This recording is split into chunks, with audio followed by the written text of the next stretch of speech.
We can't get clarity when we are in the midst of chaos.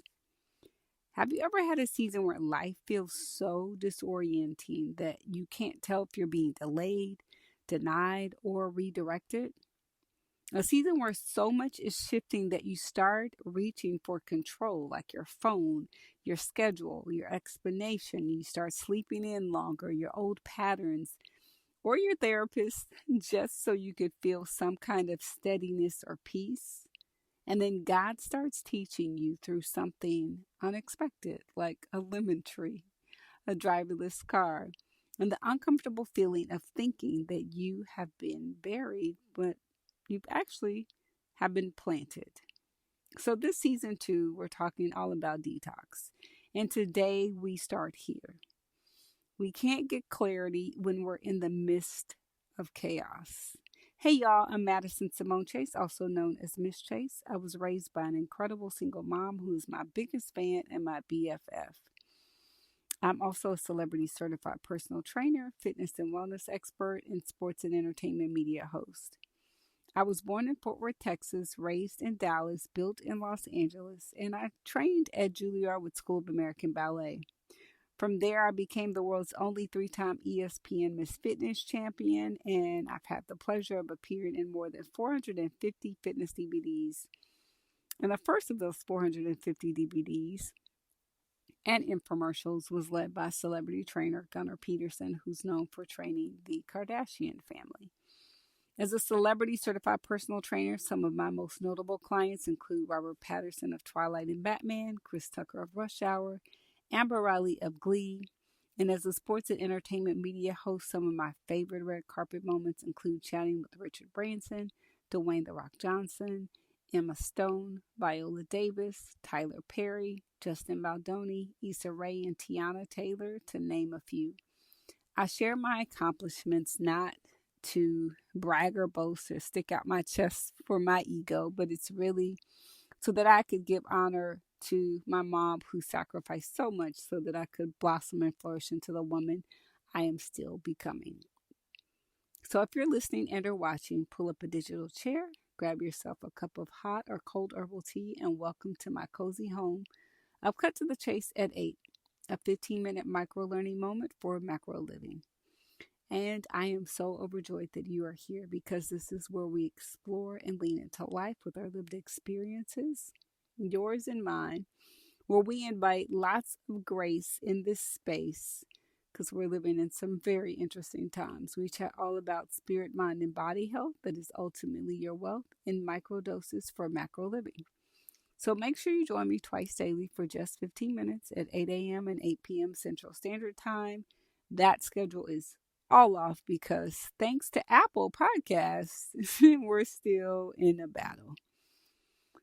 And this podcast is generally 15 minutes. I try my best to keep it to 15 minutes so that it can be a daily pause for a cause, for clarity, wellness, grace, and intentional decision making. And giving yourself grace because how we start our day and how we end it matters.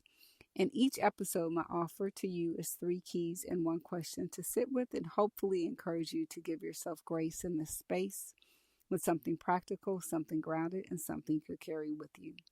So wherever you're listening from, I want you to turn it up and tune in. And if anything you hear today pricks your heart or lights a spark, I'd love for you to subscribe and share this with someone you care about. And please leave a 5-star rating. And also leave a comment so that this becomes a dialogue and not just a monologue. Now, let's take a breath together. We're going to inhale for 3, 2, 1. Exhale for 5, 4, 3, 2, 1. Let's cut the noise. Let's get clear. Let's get ready, set, grow, and go and be great.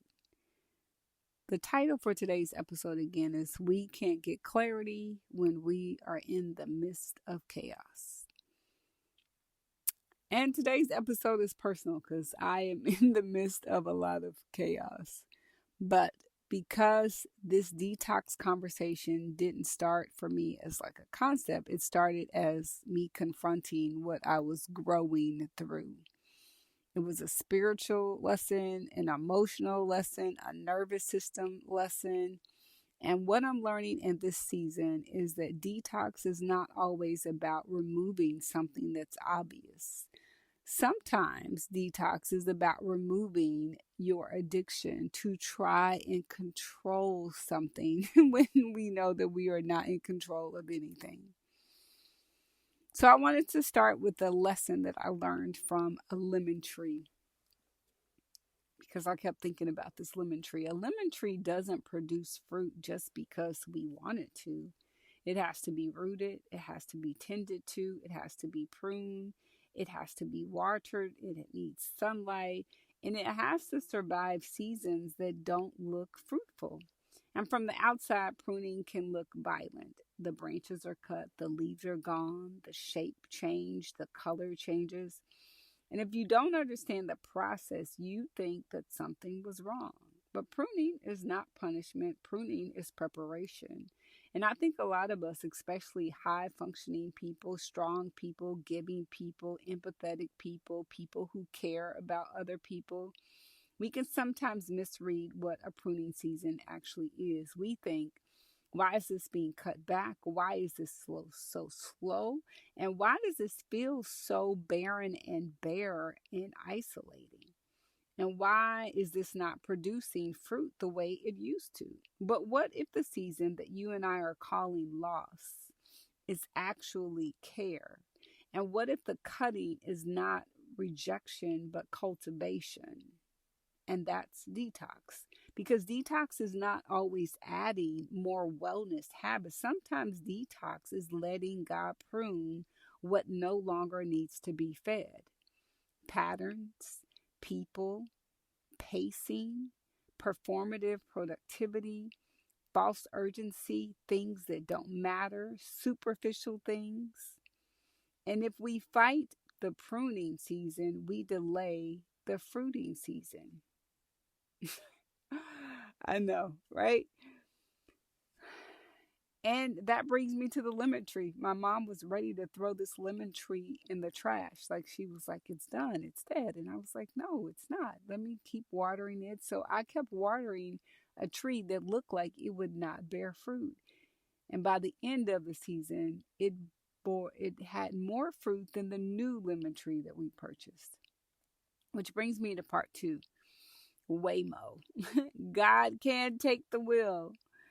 The Waymo lesson. Being in a driverless car, if you've never experienced it, that driverless car can feel like a whole analogy and a metaphor because your body is like, who is in control? And it wants your body wants to be in control, right?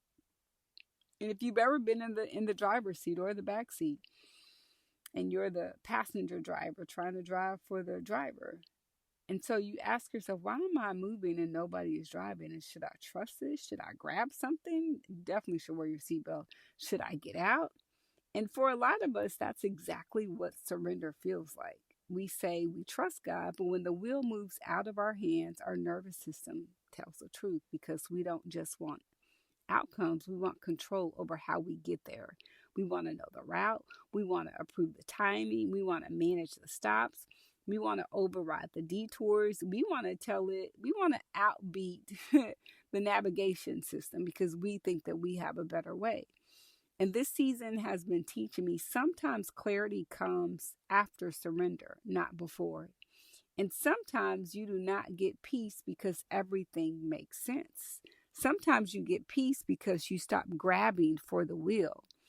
Now, let me make this practical. A lot of our chaos is not just external noise, it's also internal resistance. And resistance is uncertainty, resistance to stillness, resistance to not knowing, resistance to looking unproductive while God is doing something deeper and more rooted in the ground. So we feel the silence, and that's FILL, and then we want to fill it like we fill it with something else, like sometimes it's noise. and we want to be full of something else. And we scroll, we explain, we overbook, we overfunction, we overcarry, not because we are weak, but because unstructured trust can feel scary. And that is why detox is also a trust detox, a control detox, a nervous system detox, which brings me to part three: buried versus planted. And here's the revelation that keeps coming up for me. Because some of us think that we are being buried, but we've actually been planted. And those are not the same thing. Buried feels like darkness with no meaning, pressure with no purpose, silence with no movement. And planted is different. Planted means there's a process happening underground, there is routine before fruiting, there is growth you cannot yet see. And when you think you've been buried, you panic. When you realize you've been planted, you protect the process. The shift alone changes how you and I move. We stop rushing what needs rooting. We stop comparing your underground season to somebody else's harvest. We stop confusing silence with abandonment. And this right here is why clarity and chaos don't mix, because chaos makes you misinterpret the season. Chaos tells you nothing is happening. You're behind. You need to force it. You should be louder. Go get loud. Do more. Prove something. But grounded clarity says, no, I'm being planted. No, I'm being pruned. No, I'm learning how to trust while I'm in motion. No, I do not need to dramatize my detox, because that is maturity. That is healing. That is spiritual discernment. Which brings me to three keys in our one question for today. Detoxing, key number one, detoxing chaos requires pruning. The lemon tree teaches us that cutting back is not always loss, it could be preparation. If something is being pruned, it may be making room for fruit. Which brings me to key number two. Detoxing chaos requires pure surrender. The Waymo lesson is about trust. When the wheel leaves your hands, your nervous system reveals where you still cling to control, and clarity often follows surrender. Which brings me to key number three. Detoxing chaos requires reframing the season. You may not be buried, you may be planted. And if you misread the season, you will force what should be rooted. Grounded clarity protects that process.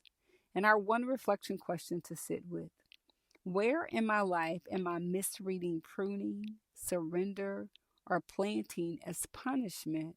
And what would change if I saw this season as preparation? So sit with that, not performatively, not superficially, but honestly. So before you go, I just want to say thank you from the bottom of my heart. It's truly been an honor and a pleasure sharing this time with you. And thank you for continuing to give yourself grace in this space with me today. I am so genuinely thankful you chose to step into this cozy digital home with me. So before you head out, let's quickly revisit our three keys and one reflection question from today's episode. Key number one: detoxing chaos requires pruning. The lemon tree teaches us that cutting back is not always loss, it can be preparation. If something is being pruned, it may be making room for fruit.